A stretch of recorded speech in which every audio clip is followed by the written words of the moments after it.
Despite the efforts to exclude the Chinese, to marginalize them, and certainly to subject them to racial violence and even murder, we mustn't simply view the Chinese experience in the 19th century in the United States as simply this narrative of victimization.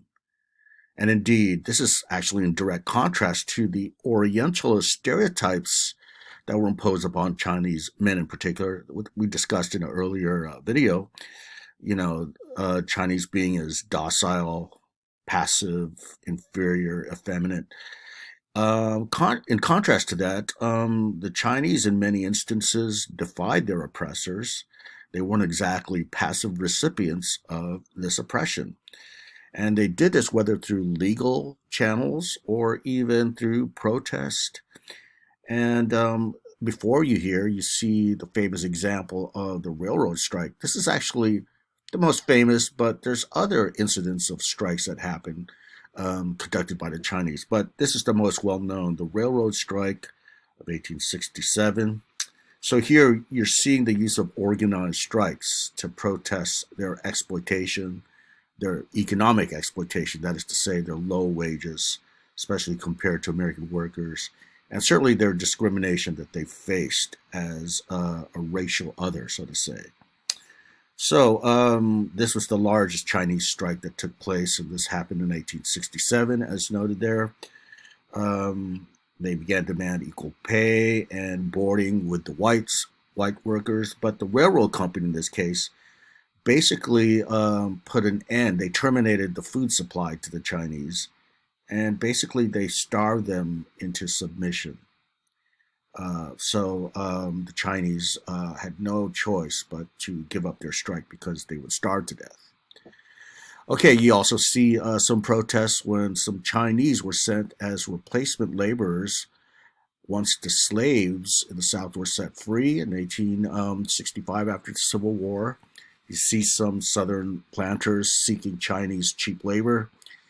And once the Chinese began to migrate and settle in the South, they discovered that they were treated like, slaves there, like coolies, because the Southern planters basically saw them as really the Asian equivalent of black slaves. So they began to protest those conditions as well, with work stoppage and so forth.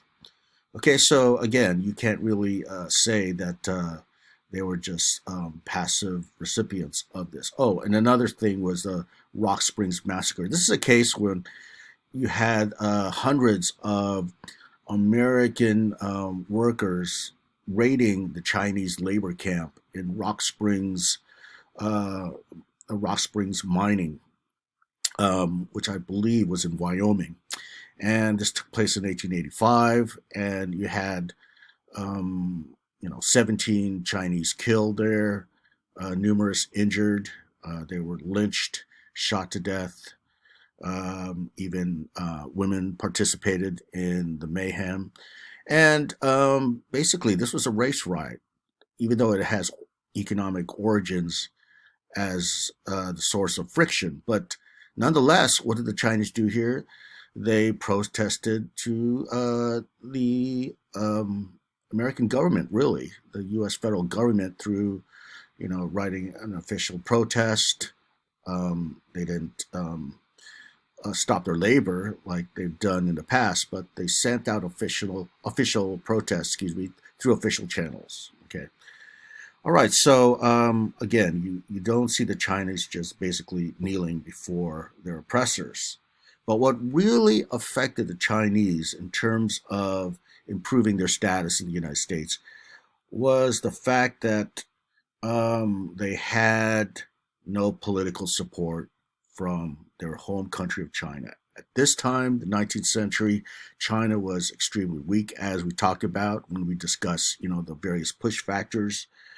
The Qing dynasty was in decline. Um, China was, being assailed by Western powers to open up their markets. China was fragile. It was known as the sick man of Asia during the 19th century. So they couldn't really seek the support of their home government. Okay, and what we're going to see there is in later Japanese immigration, Japan would emerge as a powerful empire by the end of the 19th and into the 20th century, and the Japanese would avail themselves to the support of a strong Chinese government. Okay, so that definitely affected the Chinese case. But nonetheless, you see these effective protests being, not always successful, but at least, acknowledging the agency of Chinese workers. Now, a landmark case here would be the Wong Kim Ark case.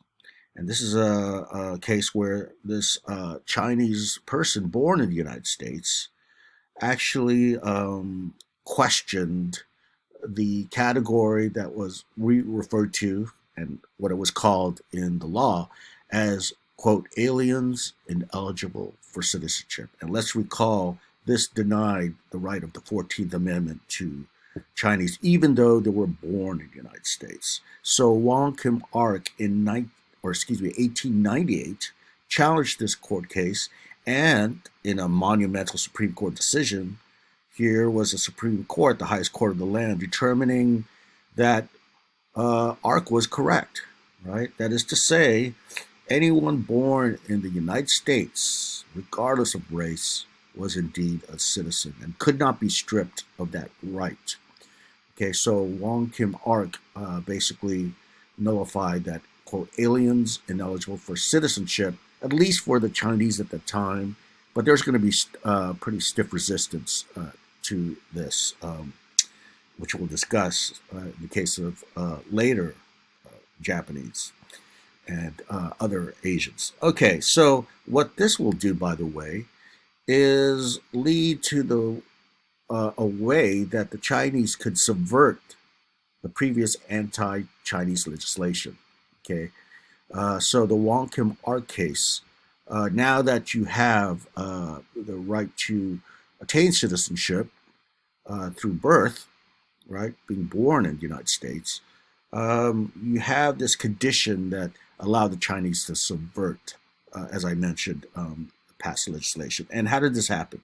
Well, there was this extremely destructive earthquake and fire that destroyed San Francisco in 1906.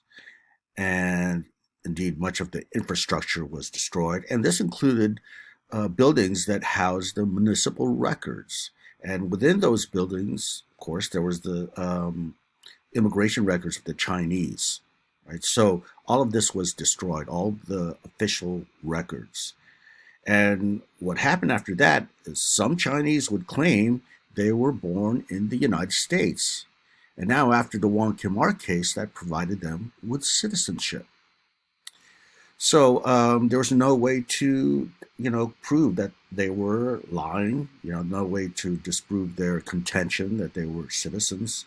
So these so-called American-born Chinese, right, would then go to China, report a birth of a son or even a daughter, and thereby create an entry slot for immigration.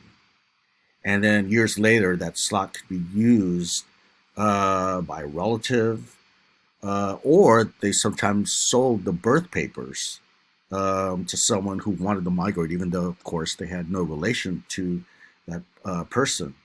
So the person who purchased this simply assumed the name and identity of the alleged son, right? So because it's relation based on paper, when in fact it's not true, right? They called them the paper sons, all right? So under the terms of this type of immigration, many Chinese in the U.S. Developed a long pattern of sojourning. Okay, so it continued. But it has to be said that you do witness a significant decline in Chinese immigration after these exclusionary laws. The purge of the Chinese in the West due to the, quote, yellow peril. And again, I remind you, that's the threat of the Chinese to invade. They used the term Asiatic horde.